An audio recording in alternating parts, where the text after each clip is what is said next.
There's a new Hilux, we all know that, but how has it changed compared to the outgoing model? To chat about this, I'm here with Gerhard Groenewald, who owns the Goodyear 4x4 Academy at Corp, and I don't think there are many people on earth who know the Toyota Hilux as well as Gerhard. So let's get into it. What do you think of the new Hilux? It's a total new Hilux. It's a new engine, it's a new drive system, lots of things changed, so we're still busy getting our feet with it, so it's totally new. Okay, so the biggest changes, I mean, obviously, let's start with the engine. We've gone from a 3-litre to a 2.8 in the new one. How do you feel that the engine has changed in its characteristics in going down in displacement? Just on feeling, it's a lot better.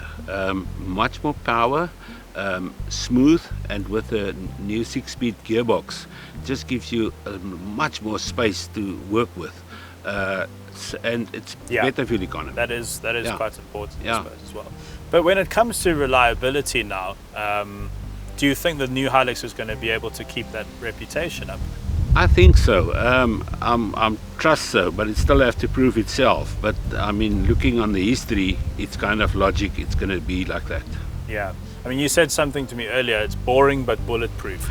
Boring but bulletproof. that's always been the story of Hilux, hasn't it? So do you find the new looks boring, or how do you find the I still have to get used to that one. Me too, I think. Especially the chin. It seems to have a weird chin. It worked very well. The bumper? Yeah. It works excellent. When you go through mud, it throws away. It's like a scoop. There's a reason behind it, and it also makes a better approach angle. Okay, that explains it. It still has a bit of an odd look, but at least it's functional. When it comes to ride quality, you've spent a lot of time, many kilometers in the old Hilux, some kilometers in the new one. Do you feel like Toyota's managed to improve it? Absolutely. The thing that stands out is the quietness of the cab. Amazing quiet. And the feel on the road. We had it on some quite tough roads, and it's just very stable, very controllable. Yes, it's quite better than the old one.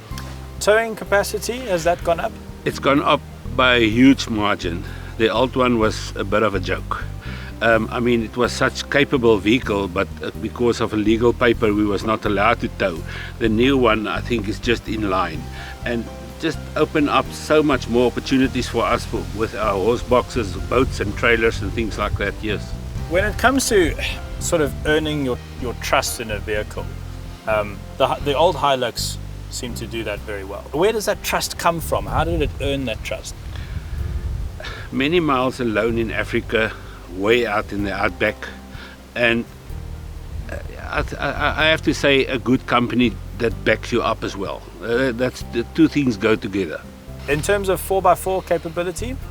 It's very the same. The little bit of experience that I've got, it's very the same. I can't say at this stage that the new one is real better than the old one. It's got a lot of new functions that the old one don't have, but just by driving, it's very the same.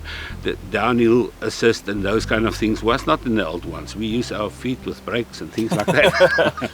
The old-fashioned way. Yeah. Now, I quite like pushing a button and not having to worry about everything. That suits me. And that's the new market. That's where this one is catching up now.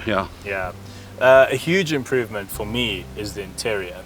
It's really stepped up a long way. I must say, I think looking at all the new models on the market, it's one of the most beautiful ones inside, and so functional, very functional and very practical. Gerhard, thanks very much. Thanks for your knowledge and your expertise. Thanks for sharing that with us. A man who has spent probably millions of kilometers inside of a Toyota Hilux. No one better to give their opinion on the new one. But as he said, it's going to have to earn our trust and earn that Hilux badge.